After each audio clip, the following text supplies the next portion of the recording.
వాటికి ఎన్ని రకాల మణులో తాపడం చెయ్యబడ్డాయి. అటువంటివి పంక్తులు పంక్తులుగా ఉన్నాయి.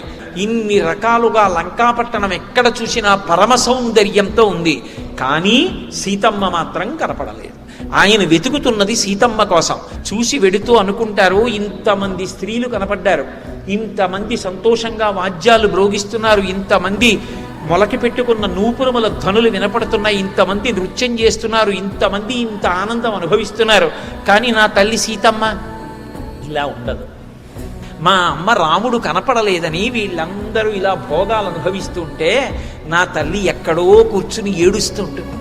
ఏడిచి ఏడిచి ఏడిచి వెచ్చటి కన్నీరు పయ్యద మీద పడి ఆమె పవిటంతా తడిసిపోయి ఉంటుంది.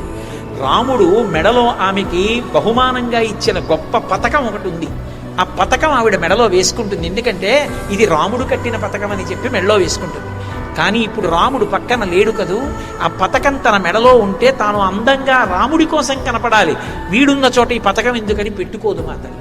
మా అమ్మ ఇలా ఉంటుందని వెతికారు వెతికారు వెతికారు, ఇక్కడ ఎక్కడా కనపట్టలేదనుకున్నారు. తిన్నగా రావణాసురుడి యొక్క అంతఃపురానికి వెళ్ళాడు. విభీషణుడు, మహాపార్శ్వుడు, కుంభకర్ణుడు వీళ్ళందరి భవనాలు అయిపోయి రావణాంతఃపురానికి వెళితే బోలెడన్ని కక్ష్యలు.